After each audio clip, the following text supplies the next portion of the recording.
Good morning everyone. बेटा आज हम करने वाले हैं पीरियोडिक प्रॉपर्टीज़। पीरियोडिक प्रॉपर्टीज़ क्या होती हैं? फर्स्टली बेटा मैंने आपको पहले ही बताया कि जैसे कि एटॉमिक रेडियस मैंने बोला था कि अगर हम जाते हैं कहाँ से कहाँ, अलोंग द पीरियड जाते हैं लेफ़्ट टू राइट, तो जो पीरियोडिक एटॉमिक रेडियस है वो डिक्रीज़ करती है। ठीक है, मेटालिक कैरेक्टर की मैंने बात की थी कि आप लेफ़्ट टू राइट जाओगे, मेटालिक कैरेक्टर डिक्रीज़ करेगा और नॉन मेटालिक कैरेक्टर इंक्रीज़ करेगा। तो कुछ इस तरह की प्रॉपर्टीज़ आपके पास आएंगी। कौन सी प्रॉपर्टीज़? जो डिपेंड करेंगी कि आप लेफ़्ट टू राइट जा रहे हो तो उनके अंदर चेंज होगा, आप डाउन द ग्रुप जा रहे हो तब उनके अंदर चेंज होगा। तो इस तरह की प्रॉपर्टीज़ को हम क्या बोलते हैं? Periodic properties. यानी कि प्रॉपर्टी विच आर डायरेक्टली और indirectly related to electronic configuration. Means जो किस पे रिलेट करती हैं? इलेक्ट्रॉनिक कॉन्फ़िगरेशन से रिलेट करती हैं। और क्या करती हैं? शो करती हैं gradation in moving down a group around the period. Means जो इलेक्ट्रॉनिक कॉन्फ़िगरेशन से लिंक हैं और ग्रेडेशन शो करती हैं जब आप पीरियड में जाओगे या फिर डाउन द ग्रुप जाओगे तो उनके अंदर क्या होगा? चेंज होगा। इस तरह की प्रॉपर्टीज़ को हम बोलते हैं पीरियोडिक प्रॉपर्टीज़। इस तरह के बेटा 5 हमारे पास पीरियोडिक प्रॉपर्टीज हम यहाँ पे रीड करेंगे। First is atomic and ionic radius, second ionisation enthalpy, electron gain enthalpy, electronegativity और वैलेंसी। इन पांचों को हम यहाँ पे डिस्कस करेंगे कि इनका क्या ट्रेंड रहेगा, कि जब हम कहाँ से कहाँ जाएंगे, एक अलोंग द पीरियड चलेंगे मीन्स लेफ्ट टू राइट चलेंगे, और जब हम डाउन द ग्रुप आएंगे, ठीक है, यानी कि टॉप से बॉटम आए ग्रुप में, तो इनका क्या ट्रेंड रहेगा वो यहाँ पे हम वन बाय वन इनका डिस्कस करेंगे। लेकिन उससे पहले आपको एक चीज़ पता होनी चाहिए बेटा। क्या चीज़ पता हो? कि हमने अभी अभी पीरियोडिक टेबल को स्टडी किया है। पीरियोडिक टेबल में हमने क्या बोला बेटा कि जैसे एक पीरियड है हमारे पास, दिस इज पीरियड फर्स्ट, तो इसके लिए एन की वैल्यू क्या रहेगी? 1 रहेगी। सेकेंड पीरियड आएगा तो एन की वैल्यू क्या रहेगी? 2 रहेगी। अब ये एन की वैल्यू क्या रिप्रेजेंट करती है बेटा? ये रिप्रेजेंट करती है आपका प्रिंसिपल क्वांटम नंबर। और प्रिंसिपल क्वांटम नंबर क्या रिप्रेजेंट करता है? शेल। यानी कि यहाँ से हम क्या बोल सकते हैं कि अगर हम एक ही पीरियड में जाएंगे, अलोंग द पीरियड चलेंगे लेफ्ट टू राइट, तो शेल आपकी क्या रहेगी? सेम रहेगी। शेल सेम रहेगी। कब? जब आप कहाँ से का मूव करोगे? अलोंग आ पीरियड आप मूव करते हो। फर्स्ट थिंग जो आपको लर्न रखनी है। सेकंड, जब आप डाउन द ग्रुप आते हो बेटा, डाउन द ग्रुप, ठीक है, उस टाइम क्या होता है बेटा कि जो आपकी एन की वैल्यू है वो चेंज करती है। ठीक है, और इसका मतलब क्या है बेटा?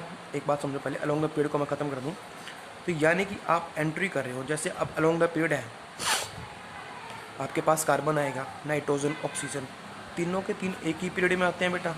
फ्लोरीन, नियोन, ये तीनों 5 के 5 एक ही पीरियड में आते हैं। ठीक है, यहाँ पे बेरिलियम भी आएगा, लिथियम भी आएगा। ये पूरा आपका सेकेंड पीरियड है भाई। अब ये सारे के सारे क्या हो रहे हैं?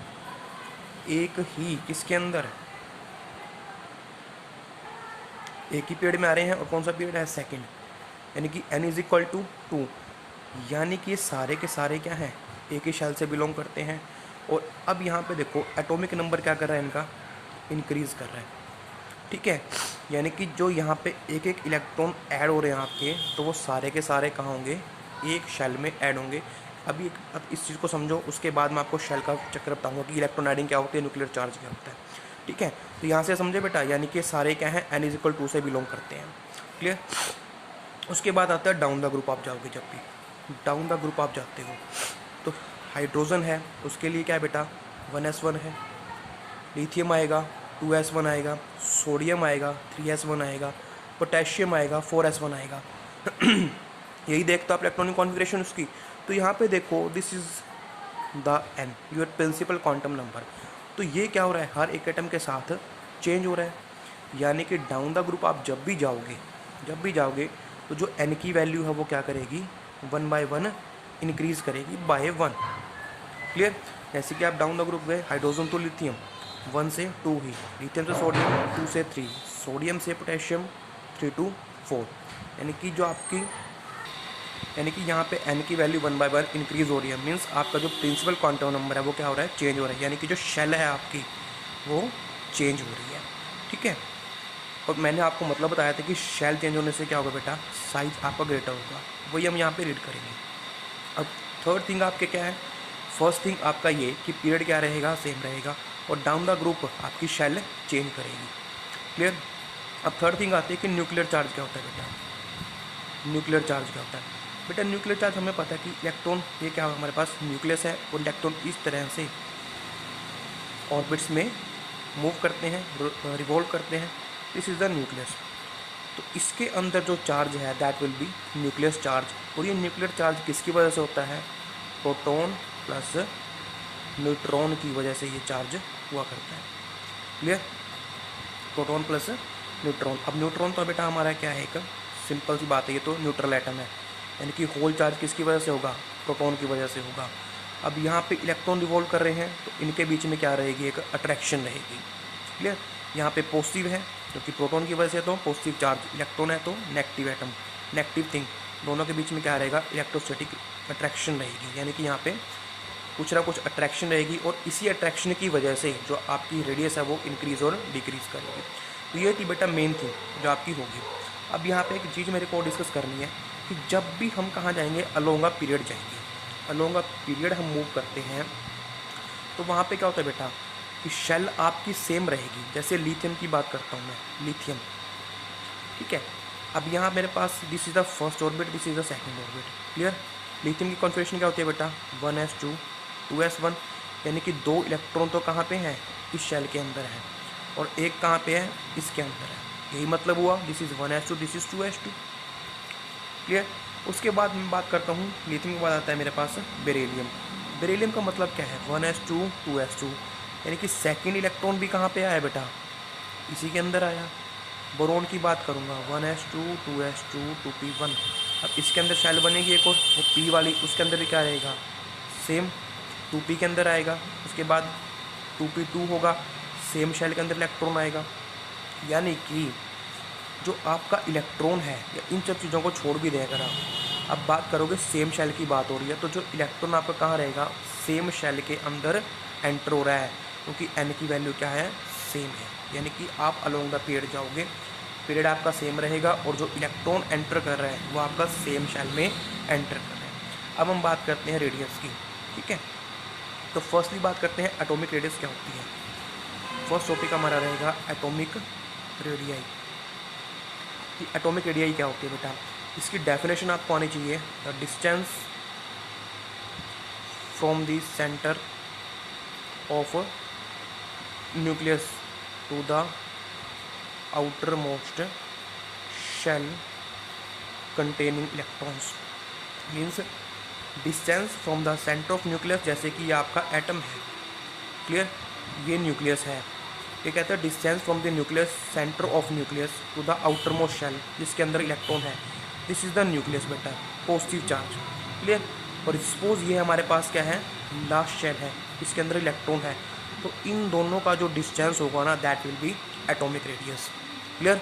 Distance from the centre of nucleus to the outermost shell containing electron, यानी कि न्यूक्लियस से लेके उस शेल तक का इलेक्ट्रॉन, लास्ट शेल जहाँ पे इलेक्ट्रॉन आपका पड़ा है, उस तक का डिस्टेंस आपका क्या रहेगा? एटॉमिक रेडियस रहेगा।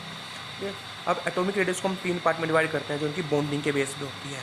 फर्स्ट बताते हैं कोवलेंट रेडियाई, सेकंड आएगी आपके पास van der Waals radii, and third आएगी आपके पास मेटेलिक रेडियाई। मेनली इन तीनों की डेफिनेशन आपको आनी चाहिए कि कैसे रिप्रेजेंट करते हैं, ये आना चाहिए। तो फर्स्टली बात करते हैं कोवलेंट रेडियाई की। कोवलेंट रेडियाई क्या रहेगा बेटा? 1/2 of distance between centres of nuclei of 2 adjacent similar atoms joined each other by single covalent bond। Clear? अब ये मतलब क्या हुआ इसका बेटा? देखो, ये बोलता है 1/2 ऑफ द डिस्टेंस, यहाँ पे लेके चलते हैं 2 एटम। ये 2 एटम क्या है आपके? आपस में बॉन्डेड हैं बाय कोवलेंट बॉन्ड। ये इसका न्यूक्लियस है, ये इसका न्यूक्लियस है, ठीक है जी। फर्स्ट एटम का, सेकंड एटम का न्यूक्लियस। तो जो इन दोनों के न्यूक्लियस का डिस्टेंस है, क्लियर, उसका हाफ जो होगा वो मेरे पास क्या होगा? वही होगा कोवलेंट रेडियाई। Simple thing. अब डेफिनेशन पढ़ लेते हैं कि 1/2 of the distance between centre of nuclei. 1/2 distance किसका? सेंटर ऑफ न्यूक्लियाई का, ऑफ 2 एडजेसेंट सिमिलर एटम। जब 2 सिमिलर एडजेसेंट एटम आपके पास हैं और किस में, बॉन्डेड स्टेट में, join each other by covalent bond. तो 1/2 of the distance between center, 1/2 distance किसका, सेंटर का, किसके सेंटर का, न्यूक्लियाई के, ऑफ 2 एडजेसेंट सिमिलर एटम, ये 2 सिमिलर एडजेसेंट एटम है, ये इनके न्यूक्लियस हैं और ये इनके सेंटर हैं, ये न्यूक्लियस और ये इनके सेंटर। तो इनके बीच का जो 1/2 डिस्टेंस है उसका 1/2 that will B covalent radius. और दोनों किस तरह से जॉइन है, बाय सिंगल कोवलेंट बॉन्ड ये जॉइन है। क्लियर। अब बात करते हैं सेकंड कौन सी है मेरे पास, वन डेर वाल रेडियाई। तो ज़्यादा मैं आपको डीप में लेके नहीं जाऊँगा क्योंकि इतना ही आपको समझना है बेटे, और यहाँ से आप सिंगल चीज़ समझ सकते हो। ऐसे एग्जांपल दिए गए हैं आपके पास कि हाइड्रोजन है, जो हाइड्रोजन है उसका डिस्टेंस कितना है, 37 पिकोमीटर, और सॉरी ये क्या है, रेडियस है, कोवलेंट रेडियस। उसके अलावा क्लोरीन की बात करें, Cl सिंगल बॉन्ड, यहाँ पे कितना आएगा, 99 पिकोमीटर है। क्लियर। अब बात करते हैं वन डेर वाल रेडियाई की। वन डेर वाल रेडियाई कहाँ आती है बेटा, और वन मोर थिंग, ये सारे के सारे क्या है बेटा, फर्स्टली तो होमो एटॉमिक मॉलिक्यूल हैं, यानी कि जिनके होमो एटॉमिक मॉलिक्यूल क्या होते हैं, जिनके एटम क्या हो, सेम हो, यानी कि दोनों के दोनों एटम आपके सेम है। जैसे कि यहाँ पे हाइड्रोजन है, यहाँ पे क्लोरीन है, this is a homo atomic molecule. Second thing, यहाँ पे हम बात करें सिर्फ सिंगल बॉन्ड, बिकॉज अगर आप डबल बॉन्ड की बात करोगे या ट्रिपल बॉन्ड की बात करोगे तो भी आपकी कोवलेंट रेडियस क्या होगी, डिक्रीज या इंक्रीज होगी। और जनरली डबल और ट्रिपल बॉन्ड के केस में रेडियस आपकी डिक्रीज हुआ करती है। क्लियर। बात करते हैं वन डेर वाल रेडियस की। वन डेर वाल रेडियस क्या होती है, मैं सिर्फ आपको पिक्चराइज करके बताऊंगा, डेफिनेशन लिखता हूँ तो टाइम बहुत लगता है मेरे पास। तो ये मेरे पास क्या है, देखो ये एक मॉलिक्यूल है, इन दोनों के सेंटर हैं और ये आपस में क्या है, बॉन्डेड है। क्लियर। इसी तरह का ये सेकंड मॉलिक्यूल आया, ठीक है, ये इन दोनों के सेंटर और इनकी रेडियस। वन डेर वाल रेडियस क्या होगी बेटा, जो 2 डिफरेंट मॉलिक्यूल्स हैं, डेफिनेशन में बोल दो, सुन लो पहले इसका समझ लो कि ये मेरे पास 2 एटम है, तो ये एटम लिया मैंने एक जो अलग मॉलिक्यूल का एटम है और ये अलग मॉलिक्यूल है, इन दोनों के एटम लिए मैंने, तो जो इन दोनों के बीच का क्या है, ये डिस्टेंस है, इसका हाफ जो है वो क्या होगा मेरे पास, वन डेर वाल रेडियाई। आया समझ में। 2 नेबरिंग मॉलिक्यूल हैं आपके पास, उनके एटम है जो, उनके सेंटर का जो डिस्टेंस है उसका 1/2 क्या होगा, वन डेर वाल रेडियाई होगा, यानी कि half of the internuclear distance between 2 similar adjacent atom belonging to the 2 neighboring molecules of the same substance in the solid state, that will be van der Waals radii।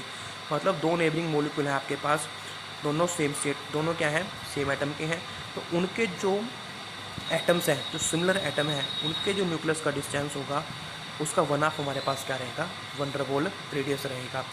Second thing, जो one der वाल force है, जो one der वाल force है वो बेटा क्या है, एक वीक फोर्स है, बहुत वीक फोर्स है ये, इसीलिए जो वन डेर वाल रेडियाई है वो क्या रहेगी, आपकी ज़्यादा रहेगी। तो वन डेर वाल रेडियाई आपकी क्या रहेगी, हमेशा कोवलेंट रेडियाई से ज़्यादा रहेगी, बिकॉज वन डेर वाल रेडियस फोर्स क्या है, एक वीक फोर्स है, तो इसलिए जो एटम है वो ज़्यादा एक दूसरे से अटैच नहीं रहेंगे, एक दूसरे से दूर रहेंगे, तो वहाँ पे डिस्टेंस उनके बीच में क्या करेगा, इंक्रीज़ करेगा। दैट्स वाई वन डेर वाल रेडियाई भी आपकी इंक्रीज़ करती है।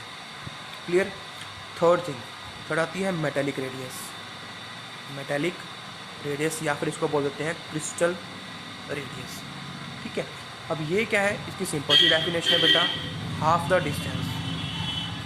The distance between centres of nuclei of 2 adjacent atoms in metallic crystals, यानी कि half of the distance between centre of nuclear 2 adjacent atoms in metallic crystal, मतलब जहाँ पे आपके एक मेटेलिक क्रिस्टल है, ठीक है, उसके अंदर जो 2 एटम हैं उनके सेंटर के बीच का डिस्टेंस क्या रहेगा आपके पास, मेटेलिक रेडियस रहेगा या फिर क्रिस्टल रेडियस रहेगा।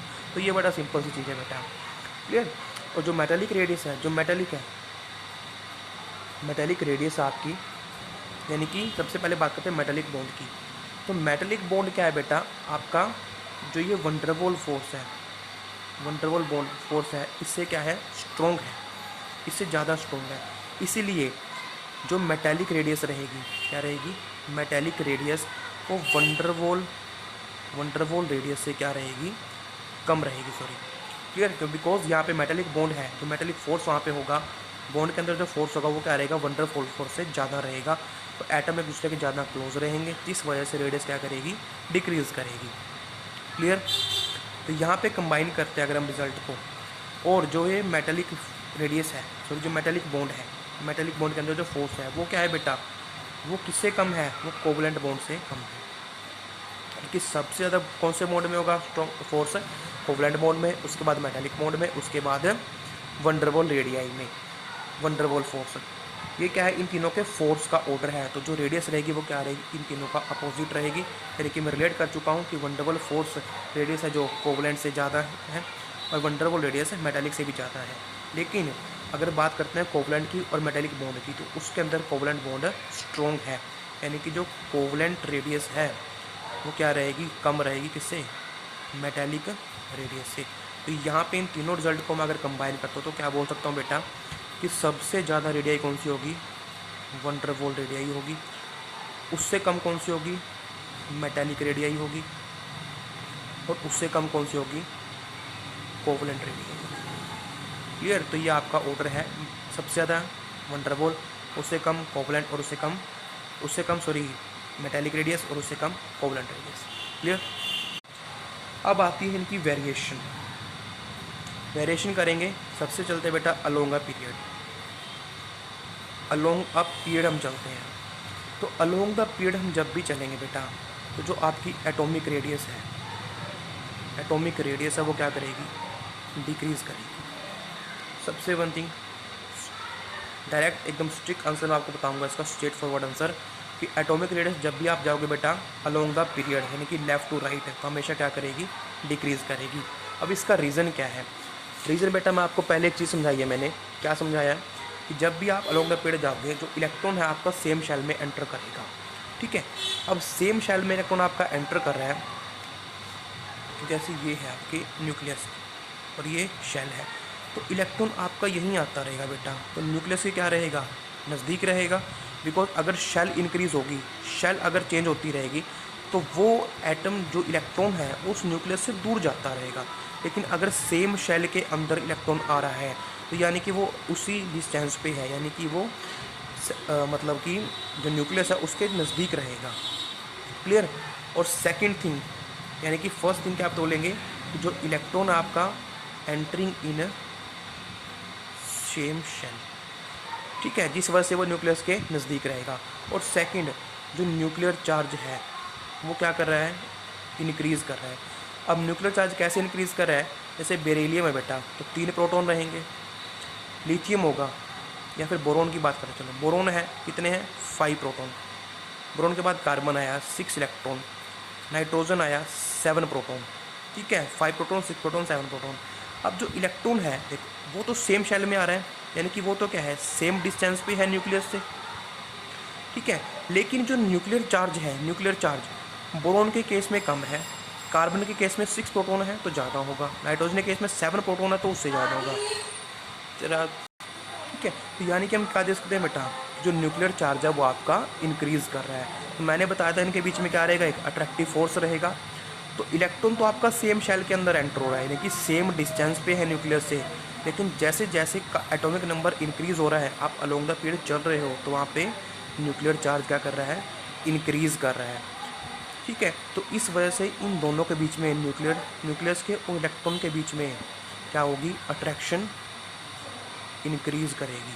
अट्रैक्शन क्या करेगी, इंक्रीज़ करेगी, जिस वजह से जो रेडियस है वो क्या करेगी, डिक्रीज करेगी। That's the perfect answer for this question, clear. जो बेटा अब अट्रैक्शन है, अब 2 एटम है, सपोज यहाँ पे ये 2 एटम है, क्लियर, एक ये एटम है और एक ये एटम है, इनके बीच में अट्रैक्शन ज़्यादा होगी, तो एक दूसरे के ज़्यादा नज़दीक आएंगे, जो इंटरन्यूक्लियर डिस्टेंस है वो क्या होगा, कम होगा, और रेडियस क्या करेगी, डिक्रीज करेगी। अगर इनके बीच में फोर्स वीक होगा तो एक दूसरे से दूर दूर रहेंगे, इंटरन्यूक्लियर डिस्टेंस ज़्यादा रहेगा और रेडियस भी क्या होगी, इंक्रीज़ करेगी। तो ये अट्रैक्शन का रोल है यहाँ पे, क्लियर। तो इसका आंसर आप किस तरह से लिखोगे बेटा, हम बोलेंगे कि जो इलेक्ट्रॉन है, जो अलोंग द पीरियड चलते हैं हम, तो जो इलेक्ट्रॉन है it is entering in the same shell, same shell, clear, यानी कि remaining at the same distance from the nucleus, moving along the period जो न्यूक्लियर चार्ज है it gets increase by 1 unit, ठीक है। इस वजह से तो due to increase nuclear charge the attraction है between the nucleus and electron gets increase and that's why atomic radius gets decrease. Clear, the simple answer of this question. Next हम बात करते हैं वेरिएशन इन अ ग्रुप की बात करते हैं, मतलब डाउन द ग्रुप हम आएंगे। तो डाउन द ग्रुप आएंगे तो क्या होगा बेटा, वहाँ पे क्या होगा, जो आपकी रेडियस है वो क्या करेगी, इंक्रीज करेगी। क्लियर, अब इंक्रीज करने का रीज़न क्या है, सुनो। एक चीज़ बताई थी बेटा आपको कि डाउन द ग्रुप आओगे जो आपकी शेल है वो क्या करती है, चेंज करती रहती है। जैसे हाइट लीना का मीडियम सी से N1 है, 2 है, 3 है, 4 है, 5 है, 6 है। अब बेटा शेल इंक्रीज़ कर रही है, यानी कि शेल चेंज हो रही है, तो उसका मतलब क्या है कि जो शेल इंक्रीज, जिसे first shell, second shell, third shell, fourth shell, आप क्या देख रहे हो कि जैसे जैसे शेल इंक्रीज़ हो रही है, एक तो वो न्यूक्लियस से दूर जा रही है, सेकंड जो उसका साइज है वो क्या होता जा रहा है, इंक्रीज़ होता जा रहा है, ठीक है। यानी कि हम क्या बोलेंगे, हाइड्रोजन के लिए तो एक शेल रहेगी, फर्स्ट शेल, ठीक है। लिथियम के लिए सेकंड शेल आएगी, इसके लिए थर्ड आएगी, पोटेशियम के लिए फोर्थ आएगी। तो आप देख रहे हो बेटा नंबर ऑफ शेल क्या कर रही है, इंक्रीज़ कर रही है। हाइड्रोजन के इलेक्ट्रॉन यहाँ पे आएगा, लिथियम के लिए यहाँ पे आएगा, सोडियम के लिए यहाँ पे आएगा, पोटेशियम के लिए यहाँ पे आएगा। तो आप क्या देख रहे हो बेटा, नंबर ऑफ शेल इंक्रीज़ कर रही हैं। अब नंबर ऑफ शेल इंक्रीज़ करने से क्या हो रहा है, जो डिस्टेंस है बिटवीन इलेक्ट्रॉन एंड न्यूक्लियस वो इंक्रीज़ कर रहा है, इसलिए फोर्स क्या हो जाएगा वहाँ पे, अट्रैक्शन आपकी वीक हो जाएगी। दैट्स वाई आपका एटॉमिक रेडियस क्या करेगा, इंक्रीज़ करेगा, ठीक है। यानी कि आंसर क्या लिखोगे आप इसका, जब भी आप जाओगे डाउन द ग्रुप जाओगे तो क्या होगा, जो नंबर ऑफ शेल्स है वो इंक्रीज़ करेंगी, ठीक है। तो नंबर ऑफ शेल इंक्रीज़ करेंगी तो इलेक्ट्रॉन आपका क्या रहेगा, नंबर ऑफ शेल इंक्रीज़ करने से जो फोर्स ऑफ अट्रैक्शन, जो डिस्टेंस है, distance between nucleus and electron gets increase, number of shell increase, तो distance between nucleus electron gets increase. That's why जो फोर्स ऑफ अट्रैक्शन है वो डिक्रीज़ करेगा और एटॉमिक रेडियस आपकी क्या करेगी, इंक्रीज़ करेगी। एटॉमिक रेडियस आपकी इंक्रीज़ करती है यहाँ पे। क्लियर, सिंपल सा फंडा है। अब सेकंड थिंग आती है यहाँ पे बेटा क्या, कि आप जब इलेक्ट्रॉन ऐड कर रहे हो तो वहाँ पे न्यूक्लियर चार्ज भी तो बढ़ेगा, इलेक्ट्रॉन चेंज तो न्यूक्लियर चार्ज भी चेंज, इलेक्ट्रॉन इंक्रीज़ हो रहे हैं तो न्यूक्लियर चार्ज भी इंक्रीज़ करेगा। यानी कि फैक्टर दोनों रहेंगे, down the group nuclear charge भी इंक्रीज़ होगा, लेकिन नंबर ऑफ शेल्स भी क्या हो रहे हैं, इंक्रीज़ हो रहे हैं। लेकिन जो आपका ये इफेक्ट है नंबर ऑफ शेल्स वाला, ये क्या करेगा, प्रोनाउंस करेगा, ठीक है। क्या करेगा, प्रोनाउंस करेगा किसको, यानी कि किससे ज़्यादा रहेगा, प्रोनाउंस का मतलब ज़्यादा रहेगा किससे, न्यूक्लियर चार्ज के इंक्रीज़ होने के इफेक्ट से। यानी कि दो इफेक्ट काम करेंगे, नंबर ऑफ शेल्स काम करेगा और न्यूक्लियर चार्ज। लेकिन जो ये इफेक्ट है इसकी वजह से बेटा क्या हो रहा है, रेडियस इंक्रीज़ हो रही है, लेकिन न्यूक्लियर चार्ज बढ़ता है तो रेडियस डिक्रीज़ होती है, ठीक है। तो नेट क्या रहा है हमारे पास, नेट हमारे पास रिजल्ट आएगा न्यूक्लियस रेडियस इंक्रीज, बिकॉज कि जो नंबर ऑफ शेल वाला इफेक्ट है वो आपको प्रोनाउंस करेगा किसको, न्यूक्लियर चार्ज वाले इफेक्ट को। दैट्स वाई फाइनल रिजल्ट क्या रहेगा, atomic radius gets increase. Clear. अब बात करते हैं आयनिक रेडियाई की। आयनिक रेडियाई बेटा क्या होती है, it is the distance between, मतलब जैसे कि ये आपका क्या है, आयनिक रेडियस मतलब क्या होगी, जहाँ पे आयन्स होंगे, ठीक है। इनकी रेडियाई को हम यहाँ पे डिस्कस करेंगे। तो आयनिक रेडियाई बेटा जब हम किसकी बात करेंगे, आयन्स की बात करेंगे, तो क्या रहेगा, the effective distance from centre of nucleus of the ion up to which it exerts its influence on electron cloud। मतलब सपोज ये आपका एक इलेक्ट्रॉन, ये क्या है, एक आयन है, ठीक है। तो ये क्या रहेगा, effective distance from the centre of the nucleus of the ion, मतलब इफेक्टिव डिस्टेंस कहाँ से, सेंटर ऑफ द न्यूक्लियस से, किसके, आयन के, जहाँ तक वो एग्जर्ट करेगा, up to which is exert its influence on the electron cloud, मतलब जहाँ तक वो इलेक्ट्रॉन क्लाउड पे अपना क्या करेगा, इफेक्ट मतलब इन्फ्लुएंस एग्जर्ट करेगा, यानी कि न्यूक्लियस से लेके जहाँ तक वो इलेक्ट्रॉन के ऊपर अपना इन्फ्लुएंस एग्जर्ट करेगा वो डिस्टेंस आपके पास क्या रहेगा, आयनिक रेडियस रहेगा। क्लियर? तो बात वही है बेटा, सिर्फ घुमा के दी गई है। क्लियर? यानी कि इफेक्टिव डिस्टेंस वो डिस्टेंस है, मतलब जहाँ से सेंटर से लेके जहाँ तक वो अपने इलेक्ट्रॉन क्लाउड तक, जो जहाँ तक मतलब कि इसका क्या है, इन्फ्लुएंस रहेगा, किसका, इस सेंट न्यूक्लियस का। ठीक है, तो वो आपके पास डिस्टेंस क्या रहेगा, आयनिक रेडियस रहेगा, यानी कि the effective distance from the centre of nucleus of the ion up to which it exerts its influence on the electron cloud. तो क्या होगा कि जहाँ से न्यूक्लियस से लेके वो डिस्टेंस जहाँ तक वो इलेक्ट्रॉन क्लाउड के ऊपर अपना इन्फ्लुएंस, अपना प्रभाव एक्सर्ट कर रहा है, वो डिस्टेंस क्या रहेगा आपके पास, आयनिक रेडियाई रहेगा। ठीक है जी। अब यहाँ पे दो चीज़ें आती हैं बेटा, वो चीज़ें क्या आएंगी, आयन आपके दो तरह के होते हैं, एक तो होता है कैटायन और एक होता है एनायन। ठीक है जी। अब यहाँ पे केस क्या आता है, फर्स्ट थिंग, जो कैटायन है, जो कैटायन है, जैसे कि सोडियम बना बेटा। अब कोई भी चीज़, पहले बात समझो, कोई चीज़ कैटायन क्यों बनती है, कैटायन या फिर एनायन क्यों बनती है, यानी कि इलेक्ट्रॉन गेन करेंगे, लॉस करेंगे, क्यों करते हैं, अपना तो ही पढ़ चुके हो, to achieve the electronic configuration of a noble gas. ठीक है, यानी कि वो नोबल गैस की कॉन्फिगरेशन में आ सके, इसलिए वो इलेक्ट्रॉन एक्सेप्ट करते हैं या फिर लॉस करते हैं। और क्यों करते हैं, बिकॉज नोबल गैस आपकी स्टेबल होती हैं। तो सोडियम के बाद, सोडियम के पास आसपास कौन सी नोबल गैस है, नियोन, तो इसलिए क्या करता है, एक एटम ही एक इलेक्ट्रॉन लॉस कर देगा और Na पॉजिटिव के अंदर आ जाएगा, यानी कि दोनों के अंदर अब क्या है, 10-10 इलेक्ट्रॉन है, दोनों ही कॉन्फिगरेशन क्या है, सेम। इस नियोन की भी क्या है, 1s2 2s2 2p6, और सोडियम की भी क्या होगी अब 2p6, दोनों की कॉन्फिगरेशन सेम हो गई है। क्लियर? तो ये बोलता है कि जैसे एक Na था और एक Na प्लस था, ठीक है, ये एटम है और ये इसका आयन है, तो जो कैटायन आपके पास रहेगा, कैटायन, उसकी जो रेडियस है वो हमेशा क्या रहेगी बेटा, कम रहेगी, किससे, उसके एटम से, या किसी भी एटम से जिसके अंदर क्या है, नंबर ऑफ इलेक्ट्रॉन सेम है। समझ रहे हो? यानी कि जो एटम था और कैटायन बना, तो कैटायन की रेडियस हमेशा उस एटम से क्या रहेगी, स्मॉल रहेगी, या फिर उस एटम से जिसके अंदर क्या है, सेम नंबर ऑफ इलेक्ट्रॉन है। जैसे कि सोडियम है, मेरे पास सोडियम है, ठीक है, अगर मैं बात करता हूँ किसके नज़दीक गया है, ये नियोन के, तो नियोन में भी 10 इलेक्ट्रॉन, इसके भी 10 इलेक्ट्रॉन, तो Na पॉजिटिव की जो रेडियस है ना, वो नियोन से भी क्या रहेगी, कम रहेगी। क्लियर? यानी कि जो कैटायन है उसकी जो रेडियस है वो उसके पेरेंट एटम से, और जिसके और सेम नंबर ऑफ इलेक्ट्रॉन जिस एटम के अंदर है उससे क्या रहेगी, कम रहेगी। अब इसका रीज़न क्या है, इसका रीज़न क्या है बेटा, इसका रीज़न ये है, जैसे सोडियम था, 11 इलेक्ट्रॉन थे और 11 ही प्रोटॉन थे, तो इसके कारण था, और इसके कारण क्या था, न्यूक्लियर चार्ज। ठीक है, तो इनके बीच में अट्रैक्शन थी और क्या बना हुआ था, एक रेडियस बना हुआ था, यानी कि यहाँ पे रेडियस थी इसकी, एक पर्टिकुलर रेडियस यहाँ पे थी। अब जैसे ही Na पॉजिटिव में आया, Na पॉजिटिव में आया, ठीक है, एक इलेक्ट्रॉन इसने लॉस किया, तो यहाँ पे कितने इलेक्ट्रॉन हो गए, 10 इलेक्ट्रॉन, लेकिन प्रोटॉन कितने हैं अब भी, 11। तो प्रोटॉन तो यहाँ भी इतने थे, लेकिन यहाँ पे वो प्रोटॉन 11 इलेक्ट्रॉन को अपनी तरफ अट्रैक्ट कर रहे थे। ठीक है, लेकिन यहाँ पे वही 11 प्रोटॉन क्या करेंगे, अब 10 इलेक्ट्रॉन को अपनी तरफ अट्रैक्ट करेंगे।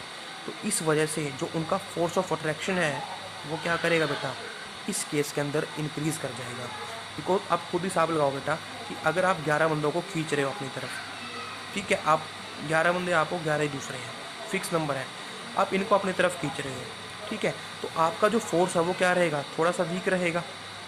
या फिर सोचें कि कोई भी फोर्स आप एग्जर्ट करें उनके ऊपर, लेकिन अगर आप अपना वही फोर्स 10 बंदों के ऊपर एग्जर्ट करोगे तो आप उनको ज़्यादा अपनी तरफ अट्रैक्ट कर पाओगे ना। तो सेम केस यहाँ पे है, यहाँ पे 11 प्रोटॉन थे, इनको अट्रैक्ट कर रहे थे, लेकिन अब प्रोटॉन तो सेम है, लेकिन इलेक्ट्रॉन क्या कर गए हैं, डिक्रीज़। इस वजह से फोर्स ऑफ अट्रैक्शन क्या हो गया, आपका इंक्रीज़ हो गया है, और that's why force of attraction increase, तो रेडियस गेट्स डिक्रीज। इसीलिए क्या बोलते हैं कि किसी भी एटॉमिक मतलब कैटायन की रेडियस क्या होती है, उसके पेरेंट एटम से जिसके अंदर सेम नंबर ऑफ इलेक्ट्रॉन है उससे क्या होती है, कम होती है। ठीक है, सेकंड जो एनाइन है, एनाइन, उसकी रेडियस क्या रहेगी बेटा, ज़्यादा रहेगी उसके किसी भी एटम से। ठीक है, इसका एग्जांपल लेके चलते बेटा हम। तो क्या रहेगी, ज़्यादा रहेगी। क्यों रहेगी बेटा, अब फिर बात करते हैं। जैसे फ्लोरीन है और एक फ्लोरीन एक्टिव है, इसके अंदर 9 इलेक्ट्रॉन है और प्रोटॉन भी कितने हैं, 9 ही प्रोटॉन है। अब फ्लोरीन एक्टिव का मतलब क्या है, एक इलेक्ट्रॉन इसने एक्सेप्ट कर लिया, यानी कि अब इलेक्ट्रॉन कितने हो गए, 10, लेकिन प्रोटॉन कितने हैं बेटा, 9। तो यहाँ पे केस क्या हो जाएगा, रिवर्स हो जाएगा। यहाँ पे 9 प्रोटॉन पहले 9 इलेक्ट्रॉन को अपनी तरफ अट्रैक्ट कर रहे थे, लेकिन अब क्या होगा, जो 9 प्रोटॉन है ना वो किसको अपनी तरफ अट्रैक्ट करेंगे, 10 इलेक्ट्रॉन को। तो 9 प्रोटॉन 9 को अट्रैक्ट कर रहे थे, तो फोर्स वहाँ पे ज़्यादा था अट्रैक्शन का, लेकिन यहाँ पे वही 9 इलेक्ट्रॉन किसको कर रहे हैं, प्रोटॉन 10 इलेक्ट्रॉन को अपनी तरफ अट्रैक्ट कर रहे हैं, तो यहाँ पे फोर्स क्या हो जाएगा, वीक। तो इसके अंदर फोर्स क्या है, ज़्यादा है, इसके अंदर क्या है, वीक। तो इसीलिए यहाँ पे रेडियस क्या होगी, ज़्यादा होगी। रेडियस किसकी है, एनायन की। इसलिए बोलते हैं कि एनायन की रेडियस क्या होती है, एटम से ज़्यादा होती है, या फिर किसी भी एटम से जिसके अंदर सेम नंबर ऑफ इलेक्ट्रॉन है उससे ज़्यादा रहेगी। क्लियर। तो ये आपका सिंपल सा यहाँ पे टॉपिक था एटॉमिक और आयनिक रेडियस का। क्लियर। इसके बाद थोड़ी सी डिस्कशन और इसके ऊपर बेस क्वेश्चन हम नेक्स्ट डे करेंगे, यानी कि कल करेंगे। ठीक है, तब तक अपना ये टॉपिक आप अच्छे से क्लियर करके आओ। इसके ऊपर बेस क्वेश्चन मैं आपको बता चुका हूँ कौन कौन से क्वेश्चन आएंगे बेटा। एक तो बात क्वेश्चन आ सकता है आपके पास कि अलोंग द ग्रुप क्या होगा, अलोंग द पीरियड क्या ट्रेंड रहेगा रेडियस का। सेकंड क्वेश्चन जो यहाँ से मैक्सिमम टाइम पूछा जाता है वो क्या है कि केटायन की रेडियस ज़्यादा की होती है और एनायन की रेडियस, या सॉरी केटायन की रेडियस कम की होती है और एनायन की रेडियस ज़्यादा की होती है। और इससे रिलेटेड जो नेक्स्ट क्वेश्चन है और ज़्यादा क्वेश्चन है वो हम कल डिस्कस करेंगे। तो टिल देन अपना ये टॉपिक अच्छे से क्लियर करो and submit to me. Thank you.